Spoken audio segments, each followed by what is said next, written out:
ಇದು ಹಿಂದೂಗಳನ್ನ ಉರಿಸಲಿಕ್ಕೆ ಸರ್ಕಾರದ ಹುನ್ನಾರ, ಮುಸ್ಲಿಮರನ್ನ ಓಲೈಕೆ ಮಾಡೋದಕ್ಕಂತಾನೆ ಈ ನಿರ್ಧಾರ ಅನ್ನೋದು ನೇರವಾಗಿ ಗೊತ್ತಾಗುತ್ತೆ. ಕಾಂಗ್ರೆಸ್ ನಾಯಕರಿಗೆ ಬುರ್ಕಾದ ಅವಶ್ಯಕತೆ ಇದೆ. 3 ವರ್ಷಗಳಲ್ಲಿ 3 ಕಾಸಿನ ಕೆಲಸವನ್ನೂ ಕೂಡ ಸರ್ಕಾರ ಮಾಡಿಲ್ಲ. ಸಿಎಂ, ನಿಮಗೆ ಸ್ವಲ್ಪವೂ ಇತಿಹಾಸದ ಜ್ಞಾನ ಇಲ್ವಾ? ಶಾಲೆಗಳಲ್ಲಿ ಸಮವಸ್ತ್ರವನ್ನ ಯಾಕೆ ತಂದಿದ್ದಾರೆ ಅಂತ ಗೊತ್ತಾ? ಶಾಲೆಯಲ್ಲಿ ಎಲ್ಲರೂ ಒಂದೇ ಅನ್ನೋ ಭಾವನೆ ತರೋದಕ್ಕೆ ಸಮವಸ್ತ್ರ ಇದೆ ಅನ್ನೋದು ಗೊತ್ತಾ? ಆ ಮೂಲ ಆಶಯಕ್ಕೆ ನೀವು ಹೊಡಲಿಪೆಟ್ಟು ಕೊಡ್ತಾ ಇದ್ದೀರಾ ಅನ್ನೋದು ನಿಮಗೆ ಗೊತ್ತಾಗ್ತಾ ಇಲ್ವಾ? ಹೀಗಂತ ಮೈಸೂರಲ್ಲಿ ಮಾಜಿ ಸಂಸದ ಪ್ರತಾಪ್ ಸಿಂಹ ಅವರು ಕಾಂಗ್ರೆಸ್ ವಿರುದ್ಧ ಕಿಡಿಕಾರಿದ್ದಾರೆ.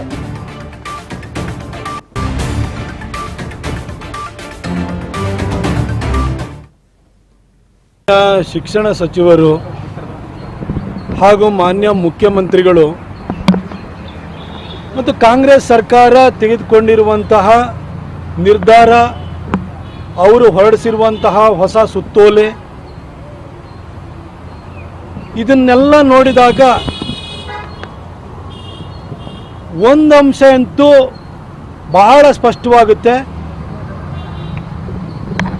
ಯಾರು ಮುಸಲ್ಮಾನರು ಬಂದು ನಮಗೆ ಬುರ್ಕಾಕ್ಕೆ ಅವಕಾಶ ಕೊಡಿ ಅಂತ ಏನು ಕೇಳಕ್ಕೆ ಬಂದಿರಲಿಲ್ಲ.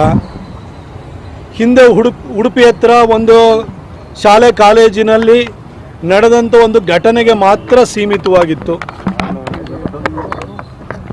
ಆದರೂ ಸಮವಸ್ತ್ರ ಸಂಹಿತೆಯನ್ನು ಬದಿಗಿಟ್ಟು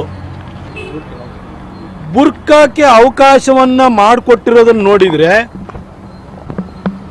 ಮೊನ್ನೆ ತಮಿಳುನಾಡು ವಿಧಾನಸಭೆಯೊಳಗಡೆ ಉದಯನಿಧಿ ಸ್ಟಾಲಿನ್ ಹಿಂದೂ ಧರ್ಮವನ್ನು, ಸನಾತನ ಧರ್ಮವನ್ನು ಮೂಲೋತ್ಪಾಟನೆ ಮಾಡಬೇಕು ಅಂತೇಳಿ ಏನು ಹೊರಟ, ಅದನ್ನು ಹೇಳಿದಾತ ಅದನ್ನು ಒಂದು ರೀತಿಯಲ್ಲಿ ಕಾರ್ಯಗತ ಮಾಡಲಿಕ್ಕೆ ಹಿಂದೂಗಳನ್ನು ಉರ್ಸೋದಕ್ಕೋಸ್ಕರನೇ ಸಿದ್ದರಾಮಯ್ಯ ಮಾಡಿದ್ದಾರೆ. ಇದು ಅವರ ಹಿಡನ್ ಅಜೆಂಡಾ. ಮುಸಲ್ಮಾನರನ್ನು ಓಲೈಸೋದಕ್ಕೆ ಎಷ್ಟು ಮಾಡಿದ್ರೋ ಗೊತ್ತಿಲ್ಲ, ಆದರೆ ಹಿಂದೂಗಳನ್ನು ಉರಿಸ್ಬೇಕು, ಅದನ್ನು ನೋಡಿ ಮುಸಲ್ಮಾನರಲ್ಲಿ ಒಂದೊಂದು ಜನ ಖುಷಿ ಪಟ್ಕೊಂಡು ತಂಪರ ನಿಲ್ಲಬೇಕು ಅನ್ನೋ ಹಿಡನ್ ಅಜೆಂಡಾ ಸಿದ್ದರಾಮಯ್ಯನವರಲ್ಲಿ ಇರುವುದಂತೂ ಬಹಳ ಸ್ಪಷ್ಟವಾಗುತ್ತೆ. ನಾನು ವೈಯಕ್ತಿಕವಾಗಿ ಹೇಳ್ತೀನಿ, ಕೇಸರಿ ಶಾಲು ಅದಕ್ಕೆ ಅವಕಾಶ ಕೊಡಿ ಅಂತ ನಾನು ಹೇಳಲ್ಲ.